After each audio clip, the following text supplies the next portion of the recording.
Garments শ্রমিকরা দিন রাত অক্লান্ত পরিশ্রম করে আজকে বাংলাদেশকে স্মার্ট বাংলাদেশ করছে। আজকে পদ্মা সেতু হয়েছে, মেট্রো রেল হয়েছে। গত 2 দিন আগে রূপপুর পরমাণু বিদ্যুৎ কেন্দ্র এটা উদ্বোধন করলো এই সরকার, যেটা বিগত সরকার কাজ করে গেছে।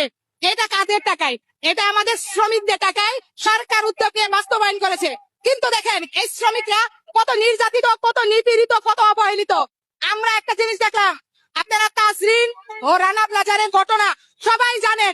দীর্ঘ 13 বছরেও তাজরিন এবং রানা প্লাজারের শ্রমিকরা কোনো ক্ষতিপূরণ পায় নাই। নিহত শ্রমিকদের পরিবার, আহত শ্রমিকরা এখনো 13 বছর ধরে তারা উন্নত চিকিৎসার কথা বলে যাচ্ছে।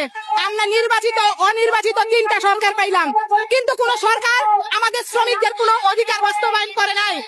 আমরা বৈষম্য বিরুদ্ধে কথা বলার কথা বলি। বৈষম্য বিরুদ্ধে আন্দোলন হয়েছে শুধুমাত্র সরকার পতনের জন্য, তাছাড়া আর কোনো উপকার বাংলাদেশের শ্রমিকরা পায় নাই। দেখেন আমাদের গার্মেন্টস সেক্টরে 6 মাস মাতৃত্বকালীন ছুটি চাইছি আমরা, ওইখানে কি করছে 120 দিন করছে। এইখানে একটা বড় বৈষম্য তৈরি করেছে, যেখানে সরকারি চাকরিজীবী নারীরা 6 মাস মাতৃত্বকালীন সুযোগ সুবিধা পায়। সেখানে দেখেন আসলে বাজেট হচ্ছে, বাজেটে প্রত্যেক বছর সরকার কিছু বরাদ্দ রাখে। কি বরাদ্দ রাখে? তাদের কথাগুলা, তাদের কর্মীগুলা, তাদের সুবিধাগুলা তারা বরাদ্দ রাখে। আমাদের গার্মেন্টস শ্রমিক, নির্মাণ শ্রমিক, গৃহ শ্রমিক, অটো রিক্সা শ্রমিক তাদের জন্য কোনো কিছু বরাদ্দ রাখে না। দেখেন হকারদেরকে উচ্ছেদ করতেছে। হকার উচ্ছেদ করে কি হইতাছে? গত 1.5 বছরে গাজীপুর সহ ঢাকার বিভিন্ন জায়গায় 400 গার্মেন্টস বন্ধ হয়েছে।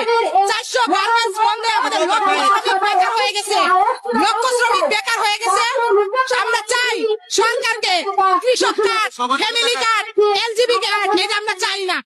আপনি জিনিসপত্রের দাম কমান, কয়জনকে আপনি কার্ড দিবেন?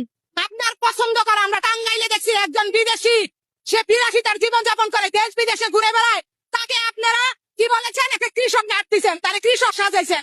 কৃষক সাজায়েন না। আমার হাওড়ের কৃষকরা এই ভরা মৌসুমে ধান ভেসে যাচ্ছে বন্যার পানিতে, সেখানে তাদের পাশে সহযোগিতা করেন। কৃষক কার্ড দেওয়া লাগবে না, শ্রমিকের অধিকার বাস্তবায়ন করেন। এই যে ফ্যামিলি কার্ড দিতেছেন, গ্যাসের দাম বৃদ্ধি করতেছেন, আপনারা এনজিবি কার্ড দিবেন। কাকে দিবেন? আপনার দলের কর্মীদেরকে দিবেন। আমাদের গার্মেন্টস শ্রমিকরা পাবে না, আমাদের নির্মাণ শ্রমিকরা পাবে না, আমাদের হকার শ্রমিকরা পাবে না, আমাদের চাতাল শ্রমিকরা পাবে না, আমাদের গৃহ শ্রমিকরা পাবে না। অতএব আমরা এই কার্ড চাই না। যে শ্রমিকের টাকায় আপনারা এই কার্ডের বাজেট করেন, সেই শ্রমিকদের কথা চিন্তা করেন। আপনারা পারলে মাননীয় প্রধানমন্ত্রী শ্রমিক নির্যাতন ছাড়াই এগুলা বন্ধের একটা কার্ড দেন। এই কার্ড দিলে আমাদের পোশাক শ্রমিকদের কাজে লাগবে। আমাদেরকে একটা কার্ড দেন, যে কার্ড দিলে বকেয়া মজুরির জন্য রাস্তায় আসতে হবে না। মাননীয় প্রধানমন্ত্রী আমাদেরকে একটা কার্ড দেন,